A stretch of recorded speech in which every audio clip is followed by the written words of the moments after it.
Assalamualaikum, selamat pagi buat anak-anak ibu semuanya yang berada di rumah. Mudah-mudahan anak-anak ibu semuanya berada dalam keadaan sehat walafiat. Bagaimana anak-anak ibu, masih semangat untuk belajar?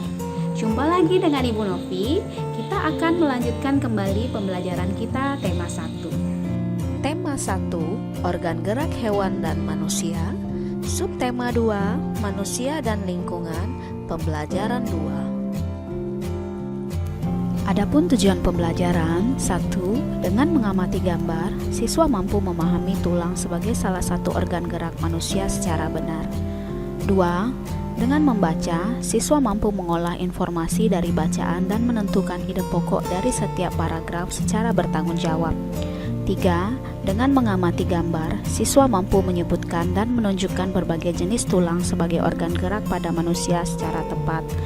4, dengan diskusi, siswa dapat memahami fungsi masing-masing tulang pada manusia secara benar. Pelajaran yang kita bahas adalah IPA, Bahasa Indonesia, dan SBDP. Anak-anak, mari kita mulai pembelajaran 2. Amatilah gambar tersebut, kemudian jawablah pertanyaan-pertanyaannya.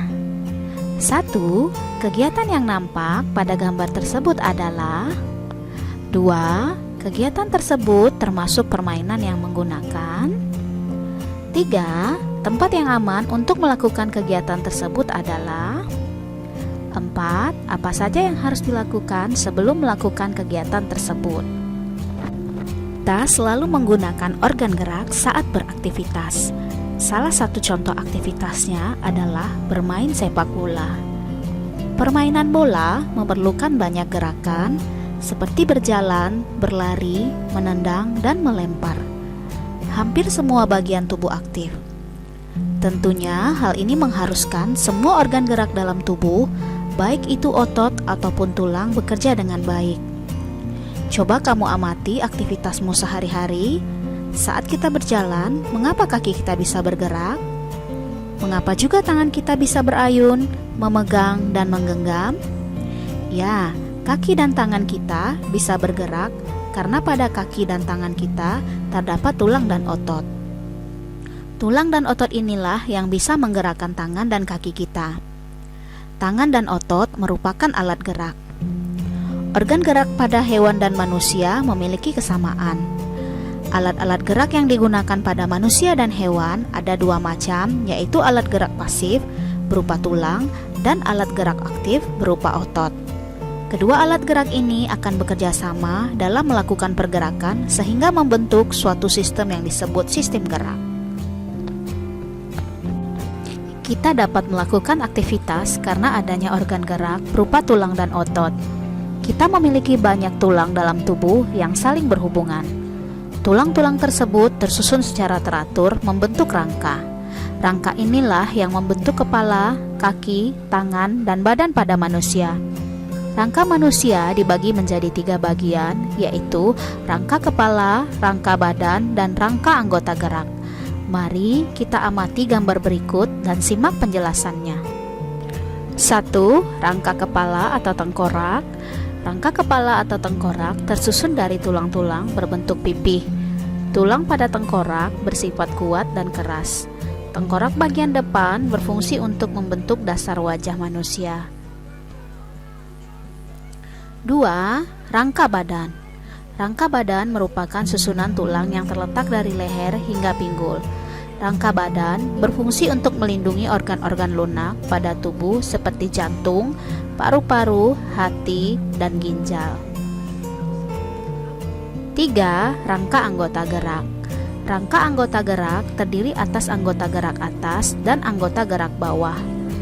Anggota gerak atas disebut dengan lengan atau tangan, sedangkan anggota gerak bawah disebut kaki. Tubuh manusia, khususnya tangan dan kaki, terdiri atas beberapa tulang. Nah, perhatikan gambar rangka tangan dan kaki berikut ini. Coba kenali dan tunjukkan nama tulang-tulang tersebut melalui gambar berikut. Pasangkan antara gambar dengan keterangan menggunakan garis. Untuk menambah pemahamanmu tentang organ gerak manusia yang berupa tulang, buatlah model sederhana rangka manusia dari bahan bubur kertas. Langkah-langkah kerja: 1. Siapkan alat dan bahan yaitu gunting, ember, kertas koran, kawat kasa, pati kanji, cat warna dan kuas. 2. Buatlah kerangka patung dari kawat kasa. 3. Potong-potonglah kertas koran menjadi serpihan-serpihan. 4. Rendamlah serpihan koran tersebut ke dalam air. 5. Setelah rendaman serpihan koran lembek, angkat dan tumbuklah sampai halus dan campurkan dengan perekat dari pati kanji. Aduklah hingga berbentuk bubur, namun jangan terlalu encer. 6. Tempelkan bubur koran tersebut pada rangka kawat. 7. Keringkan dengan cara diangin-anginkan. Jangan dijemur langsung di bawah terik matahari agar tidak retak. 8. Warnailah dengan menggunakan cat. Kamu telah mengetahui organ gerak manusia, terutama tulang. Setiap tulang penyusun rangka tubuh mempunyai fungsi yang berbeda. Mari kita simak tabel fungsi tulang pada manusia berikut. 1. Nama tulang, tulang hasta. Fungsi untuk memungkinkan pergelangan tangan memutar. 2. Tulang lengan atas. Fungsi sebagai penghubung tulang gelang bahu dengan tulang lengan bawah. 3. Tulang pengumpil. Fungsi sebagai penghubung bagian siku dengan ibu jari. 4. Tulang pergelangan tangan. Fungsi untuk menggerakkan pergelangan tangan ke segala arah. 5. Tulang telapak tangan. Fungsi sebagai penghubung tulang jari dengan tulang pergelangan tangan. 6. Tulang paha. Fungsi sebagai penghubung tubuh bagian pinggul dan lutut. 7. Tulang kering. Fungsi sebagai penghubung lutut dengan pergelangan kaki. 8. Tulang betis. Fungsi sebagai penopang berat tubuh dan mengatur gerak tubuh ketika berjalan. 9. Tulang pergelangan kaki. Fungsi untuk menggerakkan kaki ketika berjalan. 10. Tulang telapak kaki. Fungsi sebagai pijakan agar seimbang ketika berjalan. 11. Tulang jari kaki. Fungsi untuk membantu tubuh ketika berjalan sehingga tubuh tetap seimbang. Fungsi organ gerak manusia sangat banyak. Hampir semua aktivitas manusia tidak bisa terlepas dari organ gerak. Bukan hanya dalam sepak bola saja. Coba kamu sebutkan aktivitas manusia yang memanfaatkan kerja organ gerak. Berbagai aktivitas dapat kita lakukan dalam kehidupan sehari-hari.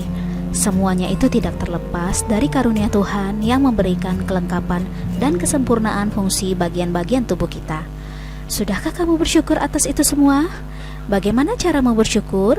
Ayo kita baca teks tentang penyandang cacat yang sukses. Penyandang cacat yang sukses. Sidik lahir dengan kondisi yang memprihatinkan. Dia tak memiliki kedua kaki mulai dari pangkal paha. Boleh dibilang, tubuhnya hanya separuh. Sebelum menggunakan kursi roda, dia mengayunkan dua tangan guna menyeret tubuhnya untuk berjalan. Meski tubuhnya tak sempurna, sejak kecil Sidik tidak pernah mau merepotkan orang lain. Ia selalu berusaha melakukan semua aktivitasnya sendiri. Dia juga tidak mau dipapah atau digendong. Saya tidak mau dikasihani orang. Saya ingin sukses bukan karena orang kasihan kepada saya, tetapi karena kerja keras saya, katanya lugas.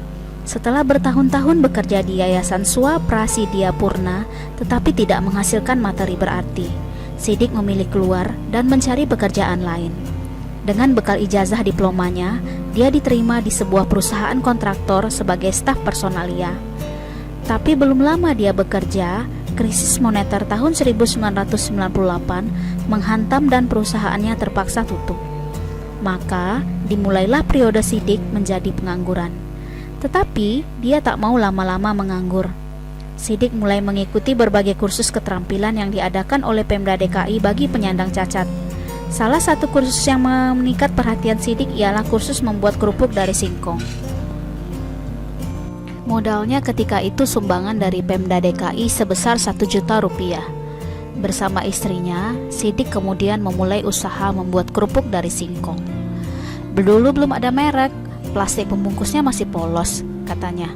Pada awal produksi dia memproduksi sekitar 100 bungkus kerupuk berukuran 2 ons dari bahan baku singkong sebanyak 10 kg. Namanya juga pertama, kerupuk dagangan saya baru habis setelah sebulan lebih, katanya mengenang. Namun kini, Dari hanya mengolah 10 kg singkong, Sidik mengolah sedikitnya 50 hingga 100 kg singkong setiap bulannya. Dia juga sudah memiliki merek lengkap dengan cap di pembungkus produknya. Saya beri nama merek cap gurame. Ini sama sekali tidak ada hubungannya dengan ikan gurame, tetapi gurame adalah singkatan dari gurih, renyah, enak, katanya tersenyum. Kalau nanti ada uang lebih, merek ini saya mau patenkan, tambahnya. Beruntung ada seorang pengusaha lokal yang melihat kegigihan Sidik dan akhirnya menyumbang sebuah sepeda motor untuk operasional usaha. Namanya juga tidak punya kaki. Saya sempat bingung juga, bagaimana mengendarainya ya? Tetapi Sidik tak kehilangan akal. Dia mendesain motornya agar tuas persneling dapat dioperasikan dengan tangan. Dengan bantuan tukang las, jadilah sebuah motor dengan tongkat besi tambahan yang ditempel di persneling dan injakan rem. Tidak lupa dia juga menempelkan gerobak di sampingnya untuk mengangkut muatan. Motor itu benar-benar membantu mobilitas dan produktivitas usaha saya, ujar Sidik. Saat ini, Sidik terus mengembangkan pemasaran produknya. Setiap hari dia masih berkeliling ke koperasi-koperasi atau warung di seluruh pelosok ibu kota. Bahkan saat Kabari mewawancarai, 2 kali telepon selulernya berbunyi dari orang yang meminta agar pasokan kerupuk cap gurame segera dikirim. Kini, dari hasil usahanya, Sidik mengantungi keuntungan berkisar 1-2 juta rupiah per bulan. Jumlahnya kecil, apa yang diperbuat Sidik termasuk luar biasa. Dengan keadaan yang terbatas, dia menjadi entrepreneur sejati.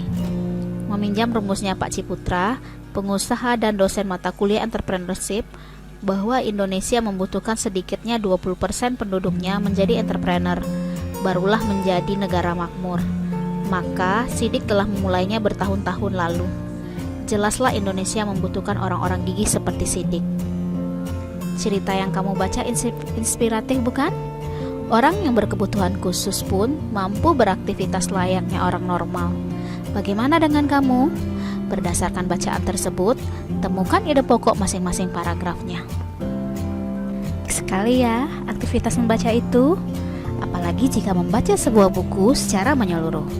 Pada saat membaca buku, sebenarnya isi dari sebuah buku sudah dapat kita terka atau prediksikan sebelumnya dengan melihat sampul atau cover buku tersebut. Karena memang sampul cover buku merupakan bagian buku yang berupa gambar ilustrasi yang bisa mewakili isi buku. Cover atau sampul buku merupakan cerminan dari keseluruhan isi buku. Cover atau sampul merupakan bagian terluar dari buku yang terdiri atas 2 sisi, yakni depan dan belakang. Kedua sisi ini saling mendukung dan melengkapi serta menguatkan isi dari buku. Cover yang baik adalah yang bisa mempengaruhi dan menarik minat orang untuk membaca isi buku secara keseluruhan. Untuk itu, maka sebuah cover harus memenuhi unsur-unsur berikut. 1. Terdapat judul dengan pemilihan jenis huruf yang menarik dan mencolok. 2. Terdapat kalimat penjelas judul yang singkat dan mudah dipahami. 3. Terdapat nama penulis. 4. Terdapat identitas penerbit. 5. Menyertakan gambar yang menarik. 6. Terdapat sinopsis isi buku pada sisi belakang. 7. Terdapat identitas buku pada punggung buku. Nah, anak-anak, coba kamu perhatikan contoh cover berikut. Demi video pembelajaran 2 kali ini, tetap semangat belajar meskipun pada saat pandemi COVID-19. Selalu jaga kesehatan, makan makanan yang bergizi, dan istirahat yang cukup. Ingat, selalu berada di rumah, cuci tanganmu, dan selalu gunakan masker jika bepergian keluar rumah. Assalamualaikum warahmatullahi wabarakatuh.